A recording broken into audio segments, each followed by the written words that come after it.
Hello दोस्तों, स्वागत है आपका आज की इस वीडियो में। और आज अपन करने वाले हैं recurrence relation buy back substitution method. ठीक है, अब अपन ये क्यों कर रहे हैं? क्योंकि इस पे काफ़ी इंपॉर्टेंट क्वेश्चन आते हैं और काफ़ी ज़्यादा इंपॉर्टेंट टॉपिक है ये अपने पूरे सब्जेक्ट का। पूरे प्लेलिस्ट में आपको एक काफ़ी इंपॉर्टेंट वीडियो मिलने वाली है इसके रिलेटेड जो भी मिलेगी। और केवल बैक सब्स्टिट्यूशन मेथड नहीं, और भी करेंगे और काफ़ी क्वेश्चन करेंगे। तो इसमें काफ़ी क्वेश्चन करने वाला हूँ, ऑलमोस्ट हर टाइप की क्वेश्चन मैं कर दूंगा, तो चिंता मत करो। तो अभी अपन चलते हैं इसके क्वेश्चन करने पर उससे पहले तुम्हें एक चीज़ की जरूरत है। वो क्या है कि तुम्हें एसिम्प्टोटिक नोटेशन के बारे में पता होना चाहिए। तो ऊपर आई बटन आ रहा है, उस पर जाकर क्लिक करो अगर नहीं देखा है तो। और देख लिया प्लेलिस्ट के साथ चलो तो बहुत ही बढ़िया है। चलो सीधा क्वेश्चन करने चलते हैं। क्वेश्चन से एकदम सिंपल तरीके से समझ में आएगा, हर एक टाइप की चीज़ें करता है।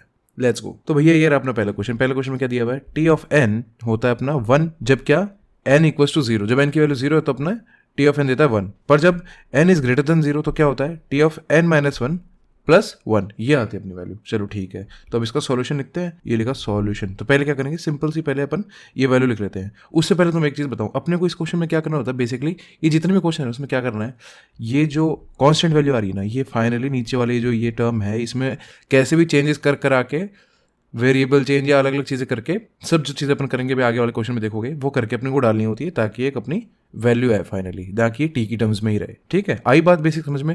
नहीं आए कोई दिक्कत नहीं, अभी क्वेश्चन करते समझ में आएगी। तो पहले अपन लिखा T of N equals T of N minus 1 plus 1। ठीक है, ये 1 थोड़ा अजीब लग रहा है, रुको, हाँ ये 1।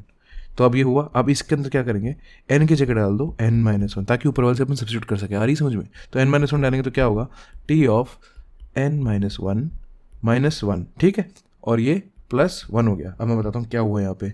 ये जो तुम्हारी टर्म है ना, ये तुमने केवल इस एन से रिप्लेस की है। ठीक है, और ये जो माइनस है 1, ये माइनस 1 ऐसे कैसे नीचे आ गया। ठीक है, ये देखो ये चीज़ एन माइनस 1 और ये एन है। ठीक है, ये रिप्लेस किया है अपन ने, सिंपल। आई बात समझ में? अब नेक्स्ट टर्म लिखते हैं। तो भाई नेक्स्ट टर्म तुम साथ साथ बोलते रहो, क्या होगा पता ही चल गया होगा अब तो। N minus 2 equals T of N minus 1 minus 2। रुको, इसको पूरा ऐसे आगे लिख देता हूँ मैं, T of N minus 2 plus 1। तो ये हो जाएगा क्या, T of N minus 3 plus 1। ठीक है, ऐसे तुम करो। चलो एक और निकालते हैं, एन माइनस 3 निकाल लेते हैं, और तो जरूरत नहीं, 3 टर्म बहुत होती है। एन माइनस, सीधे डायरेक्ट निकालेंगे अब, एन माइनस 4 हो जाएगा ये, प्लस 1। तो तुम्हें एक पैटर्न समझ में आ रहा होगा कि देखो, जब, रुको गेन कर लेते हैं, जब एन लिया तो एन माइनस 1 आ रहा है, जब एन माइनस 1 लिया तो एन माइनस 2 आ रहा है, जब एन माइनस 2 लिया तो एन माइनस 3 आ रहा है, एन माइनस 3 लिया तो एन माइनस 4 आ रहा है। ठीक है, आई बात समझ में? तो इससे क्या मतलब चल रहा है कि एक आगे वाला और माइनस ऐड होकर उसमें हो गया है। चलो अब लगाते हैं बैक सब्स्टिट्यूशन। Back substitution. ठीक है, तो इसमें अब रखो टी ऑफ एन, पहली इक्वेशन लिखेंगे तो ये क्या थी भाई, T of N minus 1 plus 1, ये थी। अब इसके अंदर ये जो सेकंड वैल्यू है, देखो ये वाली वैल्यू अपन उठा के डाल देंगे तो क्या हो जाएगा, इक्वल्स, ये मैं ब्रैकेट लगाता हूँ, square bracket, T of N minus 2 plus 1। ठीक है, और ये बाहर का जो 1 था वो एज इट इज़ ये आ गया। ये देखो तुम्हें दिखाता हूँ क्या, ये जो 1 है ये तो यहाँ का यहाँ आ गया, और ये वाला जो पूरा टर्म है ये अपने कहाँ से लिया है, इससे लिया है उठा के। आई बात समझ में? ये चलो मिटा देते ताकि मेन सॉल्यूशन में कंफ्यूजन ना रहे। अब आगे इसको ओपन करके लिखेंगे तो क्या हो जाएगा आपका, T of N minus 2 plus 2। ठीक है, अब एन माइनस 2 की वैल्यू उठा के डालेंगे तो ये कहाँ से आएगी, यहाँ से आएगी, ऊपर एरो किया मैंने देखो रेड से। तो यही वैल्यू डालो, ये स्क्वायर ब्रैकेट डाला, T of N minus 3 plus 1, ये यहाँ पे अपना ये क्लोज हो गया, और बाहर का जो एज इट इज 2 था, 2 का 2 उठा के रख दिया। ठीक है भाई, तो ये टी ऑफ एन माइनस 3 आ गया। अब तुम्हें इसकी ज़्यादा करने की जरूरत नहीं है, ऐसे दिखा दिया तुमने 3 step.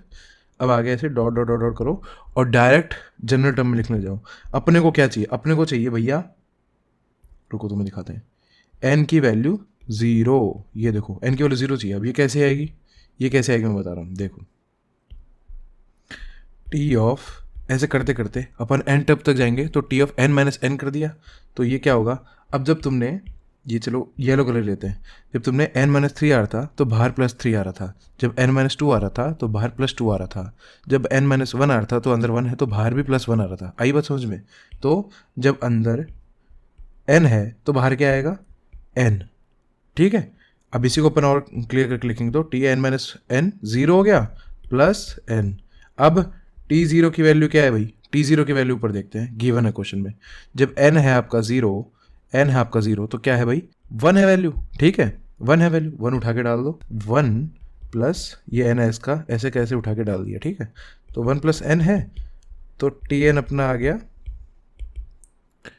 Big O of n। आई बात समझ में? क्यों? क्योंकि दोनों में बड़ा क्या है? 1 और n में n बड़ा है, ठीक है, तो n आ गया, सिंपल। हाँ, ये जो होता है वेरिएबल वो अपन लिखते हैं पावर में। ये हो गया आपका आंसर, ठीक है। तो चलो भाई नेक्स्ट क्वेश्चन देखते हैं, रुको रेड मार्कर में उठा लेता हूँ। तो इसमें क्या दिया हुआ है? अपना टी ऑफ एन दिया हुआ है, क्या 1 जब n इक्वल टू 0 और T of n minus 1 plus n जब n इक्वल टू 0। काफ़ी सिमिलर क्वेश्चन है, बस क्या डिफरेंस अपना n आ गया, पहले 1 था, कोई नहीं। चलो अब लिखते हैं सॉल्यूशन सबसे पहले, ठीक है, सिंपल। अब तो खटाखट बोलते जाओ और अपन करते जाते साथ साथ में, कुछ करने की सोचने की जरूरत नहीं, अब तो आ गया होगा। तो टी ऑफ n पहले तो सिंपल लिख देना है, T of n minus 1 plus n, ठीक है, ये लिखा। अब डालेंगे n माइनस 1 वाली, तो T of n minus 1 equals T of n minus 2 plus n minus 1। आई बात समझ में?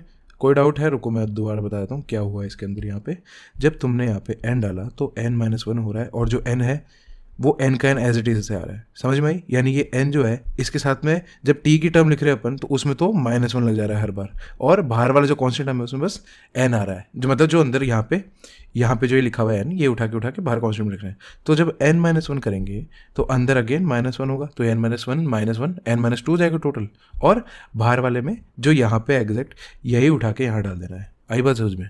कोई नहीं, अब आगे देखो, आगे तुम खुद करोगे तो आने लग जाएगा। तो n माइनस 2 जब नेक्स्ट करेंगे तो भाई क्या होगा? T of n minus 3 plus n minus 2, बिल्कुल सही। एक और निकाल लेते चलो सबकी संतुष्टि के लिए, n माइनस 3, तो T of n minus 4 plus n minus 3, ठीक है। अब आगे अपने पास वैल्यूज काफ़ी, तो बैक सब्स्टिट्यूशन लगाते हैं। बैक सब्स्टिट्यूशन इस टॉपिक के अंदर अगर आ जाए तो किसी का कोई गलत होना ही नहीं चाहिए, मैं कोई क्वेश्चन टाइप का छोड़ूंगा ही नहीं, सारे करने हैं। और कोई भी डाउट हो मुझे बताओ कमेंट में, या कुछ टॉपिक रह जाए तुम्हारे एक्स्ट्रा कुछ है तो मुझे बता दो, उस पर वीडियो निकाल दूंगा। तो अब लगते हैं टी ऑफ एन, ठीक है। तो भाई टी ऑफ एन में पहले तो अपन वही लिख देते जो दिया हुआ है, तो T of N minus 1 plus N. अब करते हैं सब्सटीट्यूशन, तो टी ऑफ एन माइनस 1 की जगह अपन वैल्यू डालते हैं उठा के ये वाली, ये लो जी, ये डाल रहे हैं, और इसकी वैल्यू आ रही है अपनी, स्क्वायर ब्रैकेट में लगाते हैं, T of N minus 2 plus N minus 1, चलो इसको ब्रैकेट में रख लेते हैं, और ये स्क्वायर ब्रैकेट कंप्लीट। और ये बाहर जो n था, ये बाहर जो n था ये एज इट इज़ में यहाँ ले आया, ठीक है, ओके। अब इसको ओपन करो तो क्या होगा? टी ऑफ एन माइनस 2, तो ऐसा कैसे रह जाएगा? Plus N minus 1 plus N, okay. अब डालते हैं एन माइनस 2 की value, T of N minus 2 मतलब ये रहा, रुको हाईलाइट भी कर देता हूँ मैं, ये रही वैल्यू। तो ये जब उठा के डालोगे तो क्या होगा भाई? अगेन स्क्वायर ब्रैकेट लगाया, T of N minus 3 plus N minus 2, square bracket close, plus बाहर का जो था वह ऐसे कैसे उठा के डाल दिया, एन माइनस 1 प्लस एन, ठीक है। इसको अपन ओपन करेंगे तो क्या होगा? T of N minus 3 plus N minus 2 plus N minus 1। अब तुम्हें दिख रहा है कि एक पैटर्न आ गया है, ठीक है। तो ये पैटर्न आ गया, क्या है भाई पैटर्न? कि जब तुम एन माइनस 1 डालो तो बाहर एन है, जब तुम एन माइनस 2 डालो तो बाहर एन माइनस 1 और एन है प्लस में, ठीक है। जब एन माइनस 3 डाल रहे हो, रुको ये नीचे वाला, हाँ, एन माइनस 3 डाल रहे हो तो बाहर N minus 2 N minus 1 N आ गया, ठीक है। तो अब भाई तुम खुद बताओ मुझे कि अपन ऐसे जनरली आगे लिखेंगे कि T of N minus N तक जब जाएंगे तो क्या क्या आ चुका होगा? एक तो ये एन, ये सब तो रहेगा, तो ये उठा के पहले यहाँ डालते हैं, ये आ गया एन, ये तुम्हारा उठा के डाला तो यहाँ पे आएगा एन माइनस 1 प्लस में, ठीक है। सिमिलरली ऐसे ही प्लस एन माइनस 2, और ऐसे करते करते करते आ गए अपन एकदम बचपन वाली क्लासेस में जब ये लिखते थे प्लस 3 प्लस 2 प्लस 1, ठीक है। लास्ट की टर्म्स ये आ जाएंगी। तो जब तुम इसको और सॉल्व करके लिखोगे तो एन माइनस एन जो है वो तो हो जाएगा 0, ठीक है। आई बात चीज़ जो कि मैंने बताया था कि अपने को क्या चाहिए होता है, ये चाहिए होता है, ये देखो, जब एन की वैल्यू 0 हो तो अपन कॉन्स्टेंट उठा के डाल देंगे सीधा सीधा, तो ये आई, और बाकी N plus N minus 1 plus N minus 2 plus dot dot dot plus 2 plus 1, ठीक है। तो ये क्या हो गया भाई? सीधा सीधा ये तो आ गई तुम्हारी वैल्यू, कितनी आ रही है? 1, ओके। तो ये डाल दिया 1 प्लस ये तुम्हारा, तुम्हें दिख रहा होगा, अभी दिखना चाहिए मेरे ख्याल से, तो बाकी नहीं दिखता कोई दिक्कत नहीं, मैं बताता हूँ, मैं हूँ ना यहाँ पे। तो जो ये तुम्हारा अप टू एन का जो सम का होता है, ये फॉर्मूला होता है एन इंटू एन प्लस 1/2, ठीक है, ये फॉर्मूला होता है। अब तुम्हें एक और चीज़ बताता हूँ कि तुम्हें मैथ्स नहीं लगानी है यहाँ पे। इसका आंसर कैसे आएगा? टी ऑफ एन इक्वल्स 1 है, तो 1 से बड़ा यहाँ पे एन पड़ा है, और एन इंटू एन होना है, ये हो रहा है ना, एन इंटू एन, ये देखो ये एन है, ये एन है, तो मल्टीप्लाई में है, तो भाई सीधा सीधा यहाँ पे लिखो big O of N square. कोई मतलब नहीं है क्या कांस्टेंट है इसके अंदर, +1/2 कुछ नहीं, अपने को सीधा एन की पावर क्या है उससे ध्यान देना है। हाईएस्ट वेरिएबल अपना n है यहाँ पे और वो मल्टीप्लाई हो रहा है n से, यानी n स्क्वायर बन गया है। तुम्हारे यहाँ पे आंसर आ जाता है, ये लो, इजी, बहुत बढ़िया। स्टिल डाउट हो दोबारा देखो ऊपर से वीडियो, एकदम क्लियर हो जाएगा। अभी एक और स्पेशल नोट मैं तुम्हें कराता हूँ, ये टेक्निक एक की कि कैसे करें इजीली ये वाली चीज़ें, इसमें और भी हाई पावर की आ जाती तो क्या करते हैं। तो चलो उस पर चलते हैं। तो चलो दोस्तों बताता हूँ मैं तुम्हें क्या होता है। अब जैसे कि इसका नाम होता है टॉपिक का मैथमेटिकल इंडक्शन, ठीक है, मैथमेटिकल इंडक्शन के थ्रू होता है ये। तो जैसे कि तुम्हें अभी जो अपन ने पहले वाला क्वेश्चन किया उसके अंदर था ये पहला टॉप पॉइंट जो है 1 + 2 + 3 प्लस ऐसे करते करते n - 2 n - 1 n तक, सम अप टू n, ठीक है। अगर ये हो रहा है तो क्या करोगे, तो तुम्हारा सीधा सीधा इसको लिखो बराबर n × n+1/2, यानी कि n × n हो रहा है यहाँ पे, तो बिग ऑफ n² आ गया, ठीक है। जब तुम्हारा 1 + 2 + 3 ऐसे है, यानी कि 1 की पावर 1 है, 2 की पावर 1 है, 3 की पावर 1 है, ठीक है। अब टेक्निक समझो यहाँ पे ट्रिक क्या है। फिर सेकंड पॉइंट आता है, जब 1² है +2² है +3² है n - 2 का स्क्वायर है n - 1 का स्क्वायर है n² है, तो क्या होगा n × n+1 × 2n+1 / 6, ये वाली जो टर्म है। अब इसमें तुम्हें ये कैलकुलेशन नहीं देखनी भाई, क्या कॉम्प्लेक्स से डरना नहीं है यहाँ पे, सिंपल बता रहा हूँ, मैथ्स नहीं है अभी तुम्हारी। तो ये क्या हो जाएगा, सीधा सीधा तुम्हें दिख रहा है यहाँ पे n³ आ रहा है, क्यों, ये n है, n × n है और ये भी × n है, तीनों मल्टीप्लीकेशन में है, तो सीधा सीधा लिख दिया बिग ऑफ n², ठीक है। यानी क्या ट्रिक हो गई यहाँ पे, मैं ब्लू कलर लेता हूँ जैसे 1 की पावर 2 + 2 की पावर 2, ये 2 तो नहीं लग रहा, हाँ ये 2 + 3 की पावर 2, ठीक है। ये वाला जो है उसके अंदर क्या होगा तुम्हारा बिग ऑफ n³, और तुम्हें क्या करना है, तुम्हें बस इतना पार्ट लिखना होता है इसमें। एक तो ये पहले स्टेटमेंट आएगा ही, और अगर कर सकते हो तो मैं तो कह रहा हूँ ये वाला कर ही लेना, ये वाला अगर लिख दोगे उसके बाद में डायरेक्ट तुम्हें कुछ सॉल्व करने की जरूरत नहीं है, सीधा बिग ऑफ n³ लिख दोगे, हो जाएगा, ठीक है। तुम्हें सॉल्व करने की जरूरत नहीं आगे, इसको ओपन करके कुछ नहीं, डायरेक्ट होता है। बाकी इतना भी नहीं करोगे, केवल ये पहला स्टेटमेंट लिख दोगे तो भी हो जाएगा, मतलब थोड़े आधे एक नंबर कट जाए तो पता नहीं, पर हो जाएगा, समझ रहे हो।